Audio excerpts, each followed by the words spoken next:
Album artwork plays an important role in the theme and the story of an album, but sometimes album covers can have a hidden message that isn't so obvious without a closer inspection.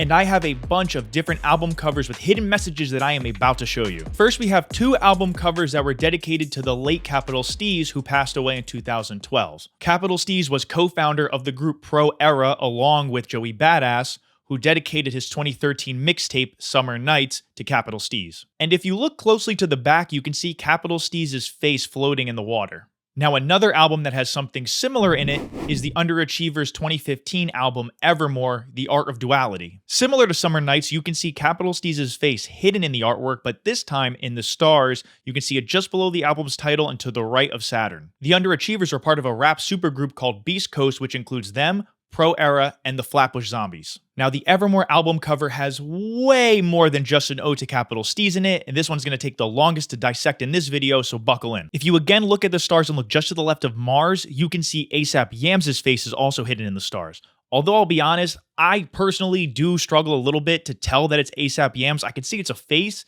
but I can't totally tell 100% that it's ASAP Yams. You can also see the number 25 hidden upside down in the stars. I haven't found anything that confirms why the number 25, but my best guess is that it has to do with LSD. LSD has an alternate name, LSD-25. Now, to get scientific with you, LSD-25 comes from it being the 25th variant of lysergamides, if I said that right, that the founder, Swiss chemist Albert Hofmann, synthesized in 1938 from lysergic acid while trying to develop a new restorative pharmaceutical drug. The Underachievers also have a song from their debut mixtape Indigoism titled Potion Number 25, which according to Genius is meant as an alternative name to LSD-25. Now, there's even more on this album on the sunny half of the album, some of it also having to do with LSD. You can see one of the Grateful Dead bears just on the bottom left-hand side of the sunny part of the album. If you don't know, the Grateful Dead bears were created by artist Bob Thomas for the band's audio engineer Owsley Stanley,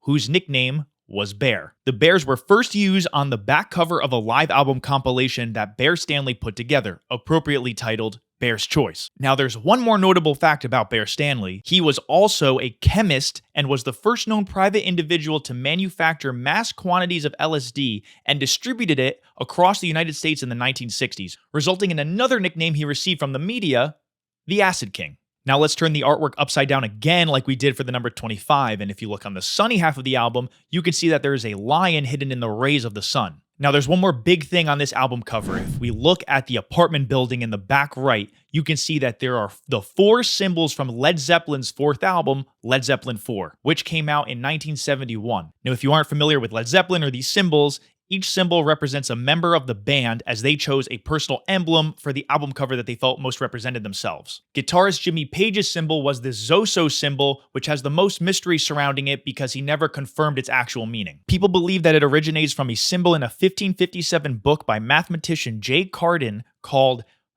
Ars Magica Artificii, if I said that right, probably didn't, where the symbol appears as a representation of the planet Saturn. Jimmy Page's astrological sign was also Capricorn, which according to astrology nerds, is ruled by the planet Saturn. And let's also remember, if we go back to the Evermore album cover, you can see there is the planet Saturn on the cover. Bassist John Paul Jones's symbol was a circle intersecting a shape called a triquetra. This comes from Rudolf Koch's Book of Signs, which was published in 1933, and apparently symbolizes a person who possesses both confidence and competence. Drummer John Bonham's symbol consists of three interlocking rings, also known as Borromean rings, which can also be found in the Book of Signs. The Book of Signs explains that it's an early version of the Trinity, and many say that it represents man, woman, and child. The fourth symbol is for singer Robert Plant, which is a feather within a circle. This symbol represents the feather of Mat, the ancient Egyptian goddess of truth, justice, harmony, and balance. Some also think that the feather represents a pen because Plant was the songwriter and vocalist for the group. The symbol was taken from the ancient Mu civilization, which existed over 15,000 years ago and was found in the book The Sacred Symbols of Mu, which was published in 1933. Now, to circle all the way back to the Evermore album, there was actually a fifth symbol for this Led Zeppelin album. This symbol was chosen by guest vocalist Sandy Denny. Denny was featured on the album's third track, The Battle of Evermore, And the album's inner sleeve used this symbol as an asterisk after the title of the song to indicate that Denny was featured on the song. This symbol also comes from the Book of Signs, and the 3 triangles are joined at a single point and was an ancient representation of the Godhead. Now, unfortunately, I actually can't find this symbol on the album cover, so there's 2 things that I think it is. Either this symbol is somewhere on the album cover and I'm just too dumb to see it, so if you find it, let me know in the comments because I couldn't find it, or there's some type of meaning that maybe the album or the group itself is somehow representative of the Godhead. Those are my 2 best guesses. All right, that's everything I know about this album, and honestly, I bet there's even more that I didn't know. So again, if there's anything else that I missed from this album somehow, let me know in the comments. And also, we should shout out the artist Pencil Fingers. He is the artist behind this insanely detailed album cover, so shouts out to him. I think his Instagram handle is @PencilFingers. He's super talented because there's so much detail in this album. It's crazy. All right, we're going to move on to the rest, and I promise none of these will take anywhere near as long as that to dissect fully. The next album we're going to look at is Astroworld by Travis Scott. If you zoom in on the kid blowing the bubble gum just to the right of the Travis Scott inflatable head, you can see that he is actually holding the Travis Scott action figure from the Rodeo album cover. So that's a nice little ode to Travis Scott's best album.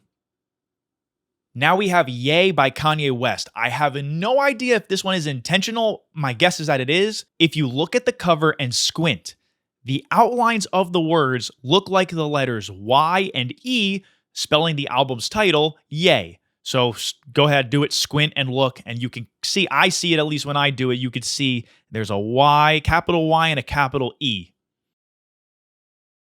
Again, no idea if Kanye did this on purpose, but he'll tell you that he's a genius and did, regardless of whether he actually did or not. Next, we got JPEGMAFIA, who just put out a collaboration album with Danny Brown titled Scaring the Hoes, and he did something on this album cover that he does on basically all of his album covers. He hid a mouse cursor somewhere. You can see the cursor here, and here, and here, and here, and you get the idea. He always puts it somewhere on the album. Most people, this is one probably a lot of people will have noticed before, but maybe not everyone. Our next album cover is MF Doom's Food, which was released in 2004. If you're not super into all the storylines and alter egos behind Doom and his music, this might be a little difficult to follow, and to be honest, I'm not claiming to be either. There are definitely people way more deep into that stuff and more tapped in than I am, but there's a lot going on in this artwork, which was designed by artist Jason Jagle at the direction of Stone's Throw art director Jeff Jank. You can find online that Jeff Jank has said the only difference between the cover as we know it and the original artwork done by Jason Jagle is that Doom originally had a blunt in his mouth, and it was removed at the request of Doom. Not sure why, but he just decided he didn't like the blunt in his mouth. What we're going to focus on is this small version of Doom hidden under the table in the bottom right corner of the album. Now, it hasn't been confirmed exactly who this person is supposed to represent, but I found several theories. Some people believe it's supposed to be Doom's son, who would have been young at the time, although unfortunately he passed away in 2017 at the age of 14. Apparently, Doom's son used to like to wear the mask around the house all the time, and some people speculate that it's supposed to be Doom's son playing under the table wearing Doom's mask. Some other people speculate that the Doom under the table is a Doom bot, and the Doom sitting in the chair is the real Doom. Or vice versa, the Doom in the chair is a Doom bot, and the Doom under the table is the real MF Doom. Now, if you don't know what Doom bots are, basically MF Doom would often use imposters to perform in his place at shows. So he would basically have somebody just put on his mask and pretend to be him and actually wouldn't be him. And this would play into the whole storyline of MF Doom being a villain, and this is like something evil he's doing by sending out imposters instead of himself. The last theory on who this Doom might be is people speculate that it's his producer alter ego, Metal Fingers. People think it's Metal Fingers because if you look at the Doom in the chair, you see his bare hands, and if you see the Doom that's hiding under the table, you can see he has these metal-looking type of gloves on, which leads people to believe that it's Metal Fingers. And lastly, regarding the Doom under the table, regardless of who people think it is, most people are in agreement that it is in somewhat of a diss towards MF Grimm. MF Grimm was also an MC, and the two used to work together, but apparently they had some beef and some sort of falling out. And you can also see that the book that this Doom is holding, it's titled Grimm Fairy Tale, although it's spelled incorrectly. But so whoever people think that Doom is supposed to be, they still are pretty much in agreement that that's supposed to be a diss, maybe lightheartedly, maybe not so lightheartedly, towards MF Grimm. Now, this next one isn't a hidden message per se, but Denzel Curry's debut album, Imperial, if you look at the cover, you see this guy with his face covered. Apparently, that's Ski Mask the Slump God. Now, I've seen that confirmed on Reddit threads where people DM'd him asking him, and he said, yes, it is him. Denzel Curry and Ski Mask used to work together and make music together. I think they even lived together at one point early in their careers. So apparently that's ski mask, and most people just don't realize that because he's covering his face. All right, now the last album we're going to touch on in this video is the album Nasty by Rico Nasty, which was released in 2018. I've seen this cover many times and I enjoy a lot of songs on this album, but I never realized it until someone pointed this out to me, that the edges of Rico Nasty's hair actually spells out the album title, Nasty. So that's all I have for this video, although to be honest, I do have a bunch more that I didn't include, so I might make a part 2 to this. If there's any you notice I didn't include, make sure you leave a comment letting me know. If you made it this far, make sure you like and subscribe to my channel so you know when part 2 comes out and all other future videos. And I want to thank you for watching. I'm Don Chenz, and I'll see you beautiful people next time.